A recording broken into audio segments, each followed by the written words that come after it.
नमस्कार दोस्तों। आज रात आपके सामने खड़ा है दुनिया का सबसे बड़ा प्यार का मौजोलियम, लेकिन इसके अंदर छुपा है एक ऐसा रहस्य जो 400 साल से लोगों को परेशान कर रहा है।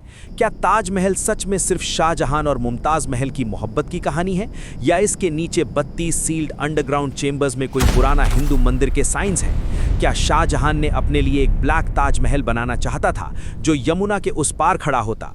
क्या रात के अंधेरे में मुमताज का भूत अभी भी यहाँ भटकता है? और कैसे 17वीं सदी में बिना मॉडर्न मशीन के इतना परफेक्ट इंजीनियरिंग का चमत्कार बनाया गया? आज हम खोलेंगे ताजमहल के अंदर के सबसे गहरे रहस्य, कंस्ट्रक्शन की हिडन ट्रूथ, वैज्ञानिक जादू, कॉन्स्पिरेसी थ्योरीज, घोस्ट स्टोरीज और मुगल हिस्ट्री की वो बातें जो ऑफिशियल किताबों में नहीं लिखी गई। ये वीडियो सिर्फ एंटरटेनमेंट नहीं, ये है एक माइंड ब्लोइंग जर्नी जिसमें आप हैरान रह जाओगे। तो तैयार हो जाइए, चाय ले लीजिए, लाइट्स ऑफ कीजिए और सुनिए पूरा सच। अगर आपको ये रहस्य पसंद आए तो वीडियो को लाइक कर देना, चैनल सब्सक्राइब कर लेना और कमेंट में बताओ आपको कौन सा रहस्य सबसे शॉकिंग लगा। चलिए शुरू करते हैं। दोस्तों, साल था 1631। मुगल साम्राज्य अपने सबसे उच्च शिखर पर था। बादशाह शाहजहां, जिन्होंने अपने नाम के मुताबिक दुनिया जीत ली थी, अपनी जिंदगी के सबसे बड़े दुख में डूबे हुए थे। उनकी सबसे प्यारी पत्नी मुमताज महल बुरहानपुर के मैदान में 14वें बच्चे को जन्म देते हुए इस दुनिया से अलविदा हो गई थी। सिर्फ 38 साल की उम्र थी उनकी। मुमताज का असली नाम अर्जुमंद बानू बेगम था। वो शाहजहां की सिर्फ बेगम नहीं, उनकी रूह की साथी थी। मुगल इतिहास की किताबों में लिखा है कि शाहजहां ने उनको 19 साल तक हर मौके पर साथ रखा, जंग के मैदान में भी, दरबार की रोशनी में भी। उनकी मौत के बाद शाहजहां इतने टूट गए कि 2 साल तक कोई नया महल नहीं बनवाया। उनके बाल सफ़ेद पड़ गए, दरबार में आना बंद कर दिया। लोग कहते हैं कि उनकी आंखों में हमेशा आंसू थे। फिर एक दिन उन्होंने फैसला किया, एक ऐसा मकबरा बनाएंगे जो दुनिया ने कभी नहीं देखा होगा, एक ज़मीनी जन्नत जो मुमताज़ के लिए होगा। इसलिए उन्होंने यमुना नदी के किनारे आगरा में ज़मीन चुनी। राजा जय सिंह से ज़मीन बदली गई। कंस्ट्रक्शन शुरू हुआ 1632 में। ये सिर्फ एक इमारत नहीं थी, ये पूरा कॉम्प्लेक्स था। 4 बाग बगीचा, मस्जिद, मेहमान खाना, बाजार, सब कुछ परफेक्ट सिमेट्री में। ऑफिशियल मुगल रिकॉर्ड्स के मुताबिक पूरा प्रोजेक्ट 1663 तक खत्म हुआ, लेकिन मेन मौजोलियम 1628 तक तैयार था। पहला रस्मी कार्यक्रम 6 फरवरी 1643 को हुआ था, मुमताज़ की मौत के 12 साल बाद। शाहजहां ने इस प्रोजेक्ट पर लगभग 32 मिलियन रुपए खर्च किए। आज के हिसाब से ये 32.8 बिलियन रुपए या लगभग 837 मिलियन डॉलर के बराबर है। मुगल साम्राज्य के लिए भी ये बहुत बड़ा खर्च था, लेकिन प्यार के आगे पैसा क्या। अब सोचिए, 17वीं सदी में इतना बड़ा प्रोजेक्ट कैसे संभव हुआ? कौन थे वो लोग जिन्होंने इस अजूबे को बनाया? चीफ आर्किटेक्ट था उस्ताद अहमद लाहौरी, मुगल दरबार का सबसे बड़ा वास्तुशिल्पी, जिन्होंने बाद में लाल किला भी डिजाइन किया। उनके साथ पूरी टीम थी। ऑटोमन एम्पायर से dome expert Ismail Khan, Persian architects Ustad Isa और Isa Mohammad Effendi, calligrapher Amanat Khan Shirazi, finial बनाने वाले काजिम खान और मेसनरी सुपरवाइजर्स मुकरिमत खान और मीर अब्दुल करीम।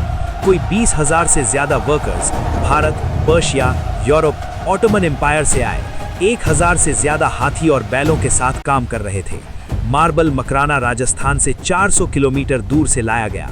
लाल पत्थर फतेहपुर सीकरी से, 8 विस प्रकार के सेमी प्रेशस पत्थर अफगानिस्तान से, लैपिस लजूली चीन से, जेड तिब्बत से, टर्कवाइस पिएट्रा ड्यूरा इनले के लिए। निर्माण की टेक्निक बहुत एडवांस थी। पहले फाउंडेशन के लिए यमुना नदी के किनारे 1.2 हेक्टेयर जमीन खोदी गई।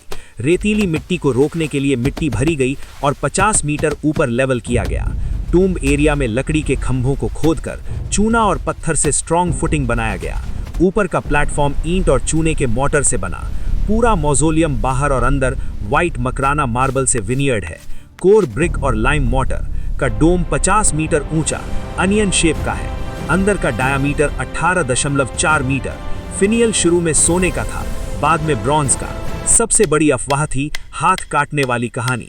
कई लोग कहते हैं कि शाहजहां ने आर्टिजन्स के हाथ काट दिए ताकि दूसरा ताज ना बन सके, लेकिन ये बिल्कुल गलत है। कोई भी हिस्टोरिकल रिकॉर्ड इसका समर्थन नहीं करता।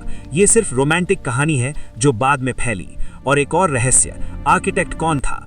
कुछ लोग इटालियन जेरोनिमो वेरोनियो या फ्रेंच मैन ऑस्टिन ऑफ बॉर्डो का नाम लेते हैं, लेकिन ये भी गलत साबित हुआ है। असली क्रेडिट उस्ताद अहमद लाहौरी को ही मिलता है। कंस्ट्रक्शन में पानी की व्यवस्था भी कमाल की थी। यमुना नदी से पानी अंडरग्राउंड रिजर्वॉयर में लाया जाता था, फिर पर्शियन जानवर चलित लिफ्ट से ऊपर, एक्वेडक्ट और कॉपर पाइप से फाउंटेन्स तक। प्रेशर मेंटेन करने के लिए 9.57 मीटर ऊंची सिस्टर्न बनाई गई। ये सब बिना कंप्यूटर, लेजर, क्रेन के। सोचिए दोस्तों, 32 साल लग गए इस अजूबे को बनाने में। मेन मौजोलियम 1628 में खत्म हुआ और बाकी कॉम्प्लेक्स 1663 में। अब बात करते हैं ताजमहल के वैज्ञानिक चमत्कार की। ये सिर्फ सुंदर नहीं है, ये इंजीनियरिंग का सबसे बड़ा मास्टरपीस है। सबसे पहले परफेक्ट बायलैटरल सिमेट्री। पूरा कॉम्प्लेक्स सेंट्रल एक्सिस के अराउंड मिरर इमेज है। मौजोलियम के चारों तरफ बिल्कुल सेम 4 मिनारेटें, चारों कॉर्नर्स पर मस्जिद और जवाब, गेस्ट हाउस दोनों तरफ, सिमेट्रिक 4 बाग, बगीचा 4 बराबर हिस्सों में। ये जन्नत का प्रतीक है। मिनारेटों का इंजीनियरिंग सीक्रेट क्या है? हर मिनारेट 40 मीटर से ज्यादा ऊंचा है। अर्थक्वेक आने पर ये बाहर की तरफ टिल्ट करके गिरेंगे, टूम्ब पर नहीं गिरेंगे। ये डिजाइन 17वीं सदी का है, आज के मॉडर्न अर्थक्वेक रेजिस्टेंट बिल्डिंग से भी पहले। अकूस्टिक्स का जादू तो और भी कमाल का है। मेन चेंबर में रिवर्बरेशन टाइम 8 सेकंड्स है। एक फ्लूट की एक नोट 5 बार तक एको करती है। कुरान की तिलावत के लिए ये परफेक्ट है। आवाज लिंगर करती है जैसे जन्नत में। डोम की कर्वेचर और मार्बल सर्फेसेस इसके जिम्मेदार है। ऑप्टिकल इल्यूजन और रंग बदलने का खेल भी है। मार्बल दिन के हिसाब से रंग बदलता है। सुबह पिंक, दोपहर चॉक व्हाइट, शाम गोल्डन, रात चांदी जैसा। ये नेचुरल फिनोमिनन है, लेकिन मुगल आर्किटेक्ट्स ने इसको अपने डिजाइन में परफेक्टली यूज किया था ताकि बिल्डिंग हमेशा अलग अलग दिखे। फाउंडेशन की बात करें तो यमुना नदी के किनारे सैंडी सॉइल पर इतना बड़ा स्ट्रक्चर खड़ा करना बहुत मुश्किल था। इसलिए उन्होंने पहले जमीन को गहराई तक खोदकर उसमें मिट्टी भर दी और लकड़ी के पाइल्स लगाए जो आज भी स्ट्रॉन्ग हैं। 2010 में जब आगरा में भूचाल आया था, तब भी ताजमहल में सिर्फ हल्की सी क्रैक्स आई थी। ये सब देखकर वैज्ञानिक भी हैरान हैं कि बिना मॉडर्न टूल्स के इतना परफेक्ट काम कैसे हुआ। अब अंडरग्राउंड चेंबर्स के बारे में और गहराई से बात करते हैं। ये 32 चेंबर्स रिवर फ्रंट के नीचे हैं। हर चेंबर में मुगल स्टाइल के निचेस और पेंटेड वॉल्स थे। गर्मी में ये ठंडे रहते थे क्योंकि यमुना का पानी उनके पास से गुजरता था। लेकिन 1678 के फ्लड के बाद इनको बंद कर दिया गया ताकि पानी न घुसे। कई लोग कहते हैं कि इन चेंबर्स में पुराने मंदिर के साइंस हैं, शिवलिंग या कार्विंग्स। लेकिन एएसआई ने जब फोटोज खोले तो सिर्फ मुगल आर्चेज और एम्प्टी स्पेसेस दिखे। कोई मूर्ति नहीं थी। ये सिर्फ स्ट्रक्चरल सपोर्ट थे जो मौजोलियम को मजबूत बनाते थे। फिर भी कॉन्स्पिरेसी थियरिस्ट्स इसको लेकर बहस करते रहते हैं। उनका कहना है कि शाहजहां ने पुराने मंदिर को तोड़कर उस पर ताज बनाया, लेकिन ये बात हिस्टोरिकल रिकॉर्ड से मैच नहीं करती। टैवर्नियर बर्नियर जैसे ट्रैवलर्स ने अपने सफरनामों में साफ लिखा था कि शाहजहां ने नया कंस्ट्रक्शन किया था, कोई पुराना मंदिर नहीं था। ब्लैक ताज की स्टोरी को भी और डिटेल में समझते हैं। मेहताब बाग में पूल था जिसमें ताज का रिफ्लेक्शन आता था। रात में ये इतना डार्क दिखता था कि लोगों ने सोचा ब्लैक ताज बन रहा है, लेकिन एक्सकेवेशंस में कोई ब्लैक मार्बल नहीं मिला, सिर्फ वाइट था जो समय के साथ काला पड़ गया था। ये भी एक मिथ है जो लोगों को अट्रैक्ट करता है। तेजो महालया थियरी को एक्सपर्ट्स ने कई बार डिबंक किया है। कोई कार्बन डेटिंग प्रूफ नहीं, कोई टेम्पल फाउंडेशन नहीं, सिर्फ मुगल रिकॉर्ड्स हैं जो कंस्ट्रक्शन के हर खर्च को डिटेल में बताते हैं। ये थियरी सिर्फ पॉलिटिकल है, असल इतिहास मुगल है, इंडो पर्शियन स्टाइल है, कोई हिंदू टेम्पल नहीं। घोस्ट स्टोरीज को साइंस एक्सप्लेन करती है।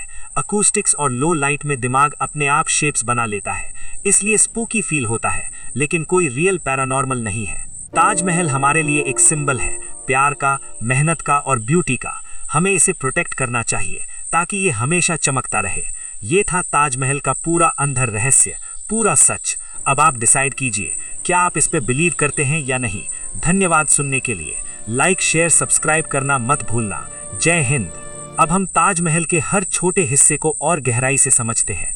मौजोलियम के अंदर मुमताज और शाहजहां के सेनोटैफ है, लेकिन असली ग्रेव्स नीचे हैं। ये मुगल ट्रेडिशन है। ऊपर फॉल्स ग्रेव्स होते हैं ताकि लोग डिस्टर्ब ना करें। अंदर की जाली का काम इतना फाइन है कि लगता है जैसे लेस हो, लेकिन ये मार्बल ही है। हर जाली के डिजाइन में कुरानिक आयतें लिखी गई हैं जो मुमताज के लिए दुआ करती हैं। कैलीग्राफर अमानत खान ने ये काम किया था, उनकी सिग्नेचर भी है। कंस्ट्रक्शन के दौरान हजारों लोगों ने साथ मिलकर काम किया था। कोई इटली से आए थे, कोई पर्शिया से, कोई लोकल राजस्थानी स्टोन कटर्स थे। ये सब मिलकर एक टीम बने थे जो दुनिया के लिए एक नया एग्जाम्पल छोड़ गए थे। इंजीनियरिंग के एंगल से ताजमहल का फाउंडेशन इतना स्ट्रांग है कि आज भी कोई बड़ा अर्थक्वेक आए तो भी ये खड़ा रहेगा। मिनारेटों की टिल्ट डिजाइन मॉडर्न आर्किटेक्ट्स को इंस्पायर करता है। अकूस्टिक्स की वजह से यहाँ कव्वाली या फ्लूट की आवाज इतनी खूबसूरत लगती है कि लोग बार बार आते हैं। ऑप्टिकल इफेक्ट्स के लिए लोग सुबह शाम अलग अलग टाइम पर आते हैं ताकि रंग बदलते हुए देख सकें। ये सब नेचुरल साइंस है, लेकिन मुगल ने इसको अपने डिजाइन में परफेक्टली यूज किया था। अंडरग्राउंड चेंबर्स की बात फिर से करें तो ये सिर्फ बेसमेंट नहीं थे, ये समर रिट्रीट थे जहां बादशाह गर्मी से बच सकते थे। पेंटेड सीलिंग्स अभी भी कुछ जगह दिखते हैं, लेकिन फ्लड के बाद बंद कर दिए गए थे। कॉन्स्पिरेसी लोग कहते हैं कि यहाँ खजाना छुपा है या मंदिर के साइंस हैं, लेकिन एएसआई ने साफ कहा है कि यहाँ कुछ नहीं है, सिर्फ स्ट्रक्चरल आर्चेस हैं। ब्लैक ताज की स्टोरी को और डिटेल में समझते हैं। मेहताब बाग में पूल था जिसमें ताज का रिफ्लेक्शन आता था।